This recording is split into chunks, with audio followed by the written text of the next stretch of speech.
started already in this year's annual challenge.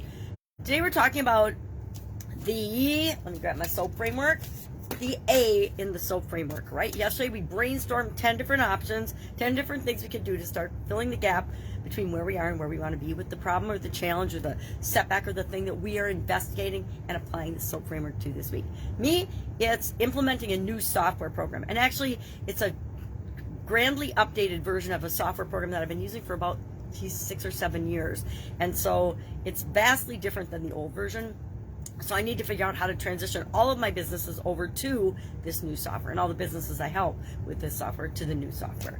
So that was my story and my situation. I want to go from the old software to the new software, the current situation versus the desired situation. And I brainstormed 10, and you can see in my little messy, getting very thick book, 10 different possible ways of doing this. And I picked 3, and I'm just going to share what they are quickly if I can grab a magnifying glass. And we're going to apply the urine analysis to it. Now, I know it's a terrible name, but it's a really powerful tool, and I've used it for a couple of decades now. Actually, since all the way back when I was in corporate America, I had to find ways to kind of quantify and in my mind map out how to make different decisions, especially in complex challenges that involve a lot of different people, a lot of different resources, a lot of different departments or divisions of the company, etc. And so I came up with this urine analysis, and it's just a way of quantifying kind of subjective measures and feelings about things.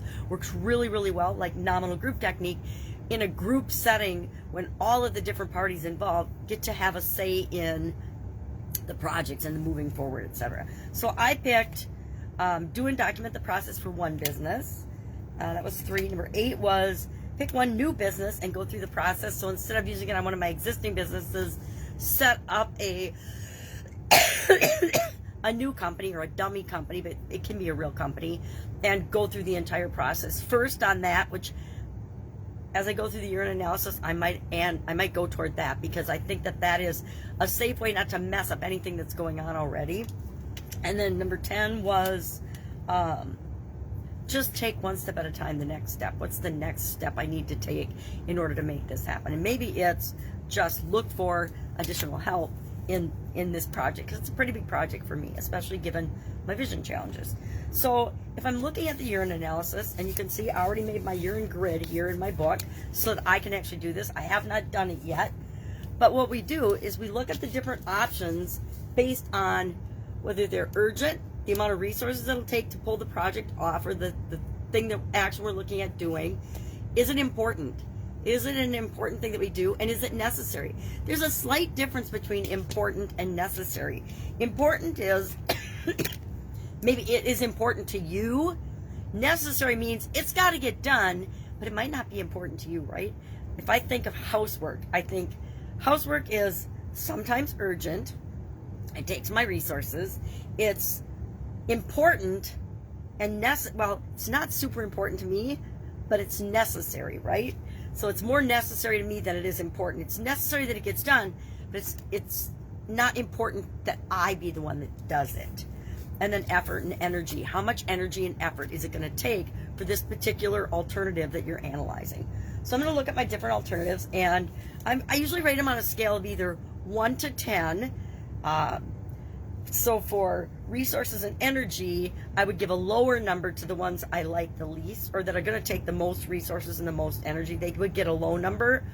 And then all the other things, urgent, necessary, and important, all get the high number if I'm doing a scale of 1 to 10. Sometimes I'll just do the number of alternatives I'm looking at, and I'll compare them to one another and do 3, 2, 1, or 1, 2, 3, depending on how many alternatives I have. So if I had picked 5 things that I want to analyze, 5 different options that I want to analyze, I would go 1 through 3, 4, 1 through 5, and 5 through 1. So on resources and effort, the ones I like the most would get the lower numbers, and the ones I like the least would get the higher numbers. And then with respect to urgent, important, and necessary, it'd be just the opposite. So they would get the high number. And that way, when I add them all up, the choice with the highest total is the one I'm going to probably take action on first. Now, do I sometimes change my mind and decide I'm going to do something else first because it's quicker and easier and faster to do? Yes, because the whole point of this is I need to take action toward this thing today, not tomorrow, not in the weekend, today.